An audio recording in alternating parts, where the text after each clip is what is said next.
ఈరోజు మేమందరం కూడా ఎందుకు స్పందించాల్సి వస్తుందంటే సార్ చూస్తూ ఉద్యోగుల సమస్యలు, ప్రభుత్వం ఇచ్చినటువంటి మేనిఫెస్టో అవన్నీ దానిపైన మాట్లాడుతున్నాం.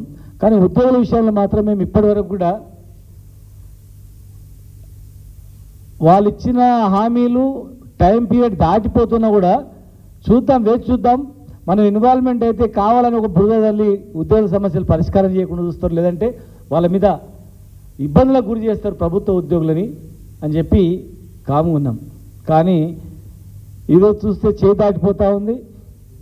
అసలు ఉద్యోగులు ఏ రాజకీయంగా ఇన్వాల్వ్మెంట్ లేకపోయినా వాళ్ళ సమస్యల గురించి వాళ్ళు మాట్లాడుతూ ఉంటే వాళ్ళ మీద ఏదో రాజకీయ ఒత్తిడి ఉంది అని చెప్పి అపవాదం వేసి ఉద్యోగులంటే ఒక ప్రజలలో చులకన భావన వచ్చేటట్లు, మీరు గింతే శాతం 2% వాళ్ళు 98% వాళ్ళని డామినేట్ చేస్తారన్నట్లు మాట్లాడడం, వాళ్ళని గొంతు నొక్కేయడం, ఇచ్చిన ఏ ఒక్క హామీని నెరవేర్చకుండా రిటైర్డ్ అయిన ఉద్యోగులు ఒక్కొక్కరు బాధతో గుండె కలిగి చనిపోతున్నారు, వైద్యం అందక చనిపోతున్నారు.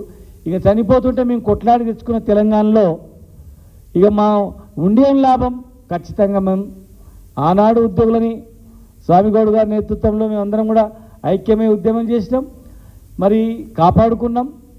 తెలంగాణ వచ్చిన 10 సంవత్సరాల్లో కూడా 40,000 మందికి ప్రమోషన్లు ఇప్పించుకున్నాం.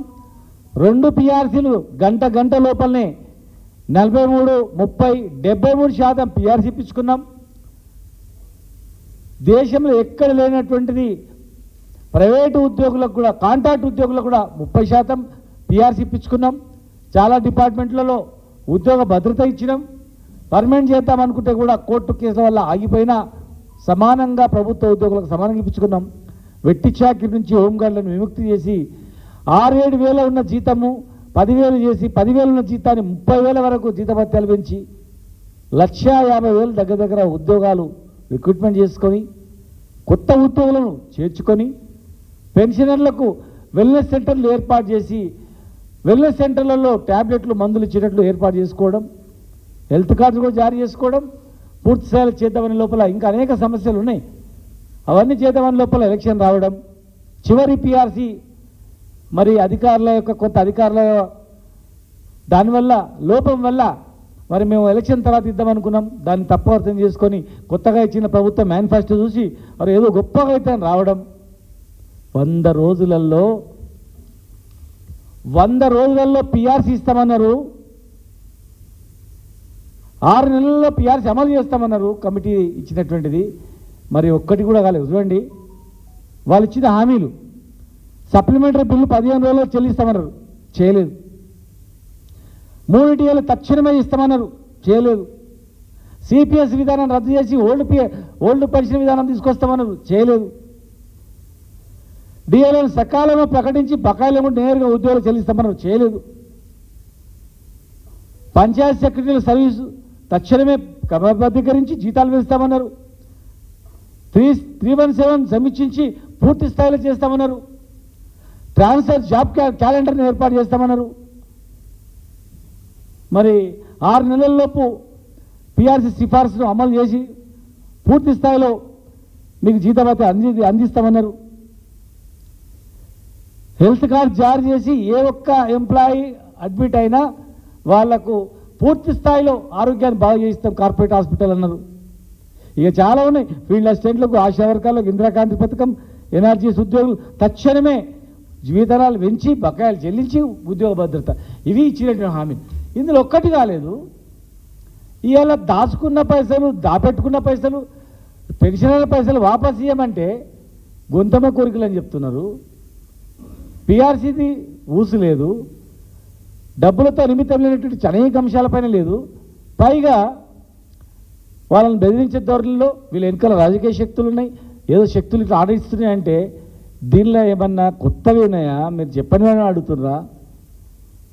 దయచేసి ఉద్యోగ మిత్రులారా, రిటైర్డ్ పెన్షన్ ఉద్యోగులారా, మీరు ఎవరు లేరని అనుకోకండి. మీ వెనుక మేము ఉన్నాం.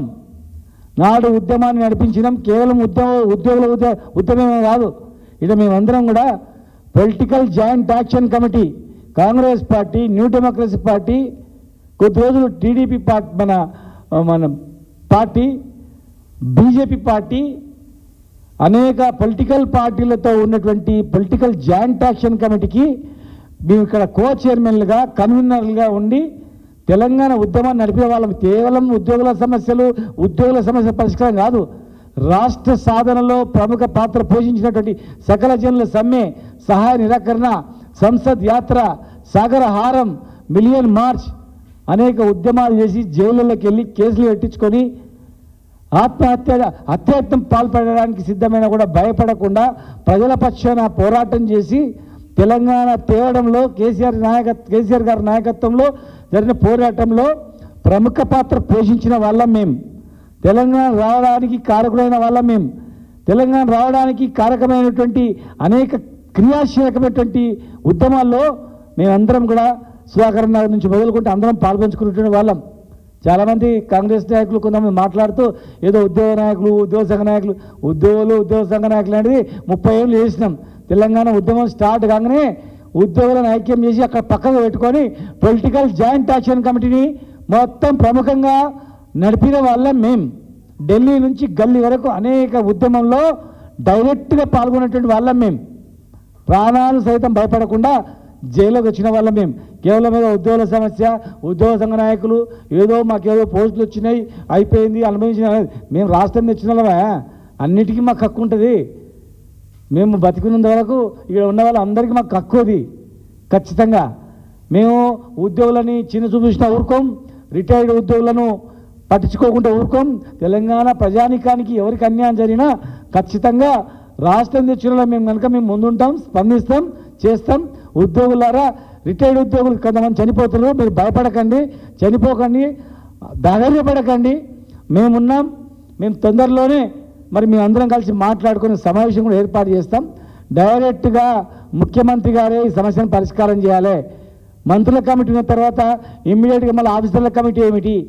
మంత్రుల కన్నా ఆఫీసర్లు ఎక్కువనా? 3 మంత్రుల కమిటీ వేసిన తర్వాత నెక్స్ట్ ముఖ్యమంత్రి కమిటీ ఉంటుంది, కానీ ముఖ్యమంత్రి డైరెక్ట్ పిలుచుకొని ఉంటుంది. కానీ రివర్స్లో కింద వచ్చి 3 ఐఏఎస్ ఆఫీసర్లను కమిటీ వేసిందంటే మంత్రులను అవమానపరిచినట్లే. ఇది కేవలం కాలయాపన చేసి కాలయాపనకు ఉపయోగపడుతుంది. సరే, ఎవరైతే వారం రోజులు టైం ఇచ్చారు కదా, నమ్మకం ఉన్నోళ్ళు పోండి, మరి వారం రోజుల్లో పరిష్కారం చేయండి. వారం రోజులలో పరిష్కారం చేయకుండా మంత్రుల కమిటీ ఇచ్చిపెట్టుకొని మరి ఆఫీసర్ల కమిటీ దగ్గర పోయి పరిష్కారం చేయకపోతే మరి ఎవరు బాధ్యత తీసుకుంటారో ప్రజలకు ఉద్యోగులకు చెప్పాల్సిన అవసరం ఉంది. ఖచ్చితంగా ముఖ్యమంత్రి గారే కల్పించుకోవాలి. వాళ్ళని బెదిరించినా, వాళ్ళని ఏమైనా చేసినా ఖచ్చితంగా మంచి పద్ధతి కాదు. ప్రభుత్వ ఉద్యోగులు మేము ఎప్పుడు కోరుకోం సమ్మె చేయాలి, వాళ్ళకి నష్టం జరగాలని. ప్రభుత్వం మంచిగా నడవాలి, సంక్షేమ పథకాలు మంచిగా నడవాలి, ప్రభుత్వం సాఫీగా అవ్వాలి, మా ఉద్యోగుల సమస్యలు కూడా సాఫీగా జరగాలి. వాళ్ళని బెదిరించి అన్యాయం చేసి ఏదో కేసులు పెట్టి భయపెట్టిస్తామంటే కాదు, ఊరుకునే ప్రసక్తే లేదు. తెలంగాణ ఉద్యోగులు ఉద్యోగాలకు లేదా ప్రాణాలకు భయపెట్టే వాళ్ళు కాదని సంగతి గుర్తుపెట్టుకోవాల్సిన అవసరం ఉందని చెప్పి తెలియజేస్తూ